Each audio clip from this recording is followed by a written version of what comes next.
ప్రభాస్ మారుతి కాంబినేషన్లో రాబోతున్న latest movie Raja Saab. ఈ సినిమా హర్రర్ జోనర్లో రాబోతుంది. ఈ సినిమా కోసం రెబల్ స్టార్ ఫ్యాన్స్ ఈగర్గా వెయిట్ చేస్తున్నారు. మారుతి ప్రభాస్ను గ్లిమ్స్లో వింటేజ్ లుక్లో చూపించాడు. దాంతో హైప్ అమాంతం పెరిగిపోయింది. ప్రభాస్ ఈ సినిమాలో రొమాంటిక్ కామెడీ భారీగా ఉండబోతుందంట. ప్రభాస్కు జోడిగా నిధి అగ్రవాల్, మాలవిక మోహన్ హీరోయిన్స్గా నటిస్తున్నారు. ఈ సినిమా నుండి సెప్టెంబర్ 7 వినాయక చవితి సందర్భంగా మరో ట్రైలర్ను రిలీజ్ చేయబోతున్నట్లు సమాచారం వినిపిస్తుంది.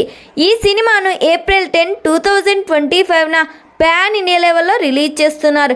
మరి ఈ సినిమా థియేటర్స్లో రిలీజ్ అయితే బ్లాక్ బస్టర్ హిట్ అవుతుందో లేదో కామెంట్ చేయండి.